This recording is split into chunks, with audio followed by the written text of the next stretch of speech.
Good morning mga kasaka. Nandito tayo ngayon sa may Shell North Expressway. So dahil tanghali na at medyo nagutom na. So try natin yung pagkain dito sa may The Beef Deli. Try natin. At tayo umorder na ng kanilang isa sa mga niluluto dito. Ayun, 10 to 15 minutes dumating na yung order. So, in-order natin beef kasi beef nga ang mga tinitinda dito at saka umorder kami ng salad. So, ayun mga kasaka, tikman na natin. Ayan. Unang subo mga kasaka para sa inyo.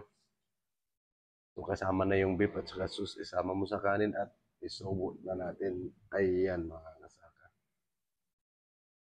Sarap mga kasaka, good. At yun, tinikman natin ng kanilang salad mga kasaka.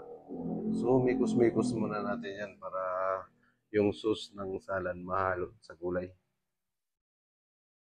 So, wag kang magtapon mga kasaka ng kung mahulog. Okay pa yan. So, yan. Sausawan sa kanilang sausawan. At, ayan mga kasaka. Sarap mga kasaka. Basta presko. Presko and green na green pa yung gulay.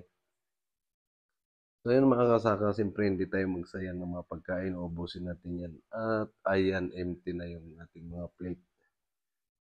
Ayan mga kasaka. So, sobrang sarap yung pagkain dito pero medyo may matas lang yung price mga kasaka. Ayan, okay na ako mga kasaka. Solve na ang pananghalian. So ayan mga kasaka, kung lakad-lakad ulit tayo, pabalik.